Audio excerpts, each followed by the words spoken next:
பாஜக எதிர்ப்பில் திமுக உறுதியாக இருப்பதாகவும் நாடாளுமன்ற நடவடிக்கைகளையே அதை பார்க்க முடியும் என்றும் அமைச்சர் வன்னியரசு தெரிவித்துள்ளார்.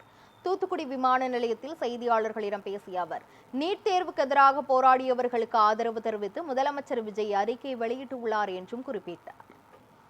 நீட் தேர்வு ரத்து செய்யப்பட வேண்டும் என்பதுதான் விடுதலை சிறுத்தைகளுடைய முழக்கம், கோரிக்கை. அதற்காக பல போராட்டங்களை முன்னெடுத்த இயக்கம் விடுதலை சிறுத்தைகள் இயக்கம். தமிழ்நாட்டில் மட்டுமல்ல, இந்தியா முழுக்க இந்த நீட் தேர்வு ரத்து செய்யப்பட வேண்டும் என்பதுதான் கோரிக்கையாக இருந்து வருகின்றது. மரியாதைக்குரிய சோனம் வாங்சுங் தொடர்ந்து அந்த போராட்டத்தை, உண்ணாவிரத போராட்டத்தை நடத்தினார்கள். அது தொடர்ந்து சிஜேபியும் போராட்டத்தில் குதித்திருக்கிறார்கள். இன்றைக்கு 34வது நாள் அந்த போராட்டம் இன்னும் தொடரும் என்று சொல்கிறார்கள்.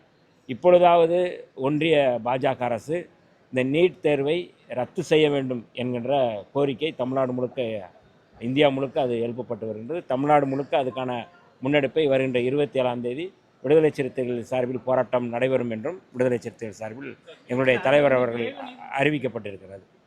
இந்த சூழலில் ஒன்றிய பாஜக அரசு அந்த வினாத்தாள் கசிவு தொடர்பாக நாடாளுமன்றத்தில் பேசப்படும், அது குறித்து விவாதிக்கப்படும் என்று சொல்கிறார்கள். அது பிரச்சனை அல்ல. நீட் தேர்வு ரத்து செய்யப்பட வேண்டும், அதுதான் பொழுது நம்ம பேசணும். இதையொட்டி தமிழ்நாட்டில் நடக்கின்ற இந்த போராட்டங்களும் ஏற்கனவே, அதாவது வட மாநிலங்களில் நடத்தப்படுவதற்கு முன்பாகவே தமிழ்நாடு பல போராட்டங்களை முன்னெடுத்தது. இது மாணவர்களுடைய போராட்டம், மாணவர்களுடைய உணர்வு சம்பந்தப்பட்டது மட்டுமல்ல, மாநில உரிமை சம்பந்தப்பட்டது.